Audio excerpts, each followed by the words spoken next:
একটা লোক জব ছেড়ে বিজনেসে আসবে সে ইচ্ছা পোষণ করলো।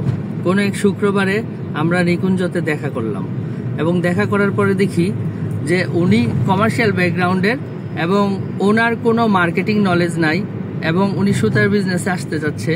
ওনার ইয়ার্নের উপর কোনো প্রোডাক্ট নলেজ নাই। তারপরে ইয়ার্ন মার্কেটে কোনো কাস্টমার বা সোর্সিংয়ের সাথে কোনো নেটওয়ার্ক নাই। ইভেন চাকরি ছেড়ে বিজনেসে আসলে যে অ্যাটলিস্ট একটা বছরের লিভিং ব্যাকআপ লাগে সেটা আমাদের অনেকেরই থাকে না, তো সো ওনারও ছিল না।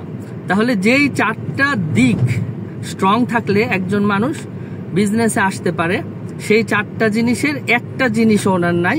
কিন্তু ওনার মধ্যে যেটা দেখছি যে তীব্র আকাঙ্ক্ষা, উইল ফোর্স এবং ডেডিকেশন, ডিটারমিনেশন এবং সাহস, এই চারটা জিনিসের একটা না থাকা সত্ত্বেও তার মধ্যে সাহস ছিল যে সে জব ছেড়ে বিজনেসে আসবে এবং ফাইনালি সে এটা করলো। আজকে 5-6 মাস রানিং উনি জব ছেড়ে বিজনেসে আসছে। এই সেই লোক, ওনার নাম মোহাম্মদ রোমেল রাকিব। আপনি যখন চিন্তা করছেন যে আপনি বিজনেসে আসবেন এবং আপনি সুতার বিজনেসে আসবেন, আপনার কি কোনো মার্কেটিং নলেজ ছিল নাকি জিরো মার্কেটিং নলেজ ছিল? জিরো মার্কেটিং নলেজ ছিল। আপনি ইয়ার্ন প্রোডাক্টের উপর আপনার কি কোনো নলেজ ছিল? না, ইয়ার্ন প্রোডাক্টের উপর তেমন কোনো নলেজ ছিল না। তারপরে এই ইয়ার্ন মার্কেটে কাস্টমার বা সোর্সিং এ আপনার কোনো নেটওয়ার্ক ছিল?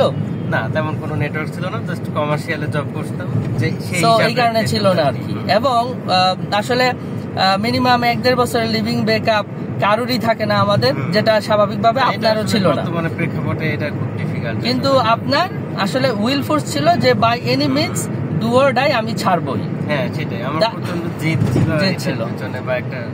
তো আপনি শূন্য হাতে নামলেন, শূন্য হাতে নেমে এই 5-6 মাসে এখন আপনার অ্যাচিভমেন্ট কি? আপনি সোর্সিং ইন্ডে প্রায় 200 স্পিনারের সোর্সিং প্ল্যাটফর্মের একটা নেটওয়ার্ক পাচ্ছেন, যেটা আমাদের কাছ থেকে। 2 হচ্ছে আপনার কয়টা কাস্টমার ভিজিট করছেন এই 5 মাসে? 5 মাসে অলমোস্ট 150 কাস্টমার ভিজিট করছেন এবং এই 150 কাস্টমারের মধ্যে আপনি সিলেক্ট করছেন যে যাকে আরো ফার্দার অ্যাপ্রোচ করবেন। সেরকম কয়টা অ্যাক্টিভ কাস্টমার আছে? 45-50টা।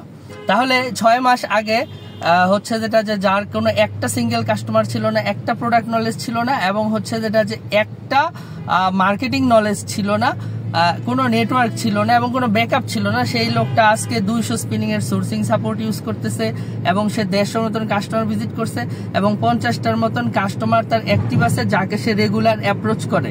তাহলে ওনার মতন একজন লোক শুধু যদি উইল ফোর্সের কারণে, ডেডিকেশনের কারণে, শূন্য হাতে কোনো এক্সপার্টিস বা স্কিল ছাড়া সাকসেস হইতে পারে শুধু সাহসের কারণে সিদ্ধান্ত নিয়ে, তাহলে হচ্ছে যেটা যে আমরা কেন পারবো না? আমরা অনেকেই মনে করি যে না, আমার তো কোনো সেভিংস নাই, আমি কিভাবে বিজনেস করব? আমি তো হিন্দু, আমি কিভাবে সংখ্যালঘু হয়ে বিজনেস করব? আমি তো কালো, আমি তো খাটো, আমি গরিব ঘরের ছেলে, আমার ফ্যামিলির দায়িত্ব অনেক, আমি ফ্যামিলির বড় ছেলে, সব চালাইতে হয়, আমি ইংলিশ পারি না, আমার বিজনেসম্যানদের সাথে উঠা বসা নাই, আমার মার্কেটিং করতে লজ্জা লাগে, মানুষের কাছে হচ্ছে যেটা অ্যাপ্রোচ করতে লজ্জা লাগে, আমি এসি রুম ছেড়ে কিভাবে আমি রোদের মধ্যে, বৃষ্টির মধ্যে রাস্তায় আমি মার্কেটিং এর জন্য বের হব? তো এই নানান অবস্টাকল আমাদের মনের মধ্যে থাকে এবং আমরা সিদ্ধান্ত নিতে পারি না। আমরা সবাই মনে মনে আসলে জব ছেড়ে বিজনেসে আসতে চাই, বাট এই সঠিক সাহস বা অ্যাকশনটা কেউ নেই না। বাট কেউ যদি সাহস করে নামে 3 থেকে 4 বছরের পরে তার হচ্ছে যে ভাগ্য চেঞ্জ হয়ে যায় এবং আজীবনের ফ্রিডম। লাইক ওনার যদি এখন আগামী 20-30 বছরও কেরিয়ার থাকে, এই 20-30 বছর কিন্তু উনি ফ্রি। ওনার এখন সকাল 9টার সময় পাঞ্চ করতে হয় না, মাস শেষে বেতনের জন্য আশায় থাকতে হয় না। He is a free man living. তো সো সাহস, ডেডিকেশন এবং হচ্ছে একটা সিদ্ধান্ত আর বোল্ডনেসই আসলে সাকসেস আনে। Thank you.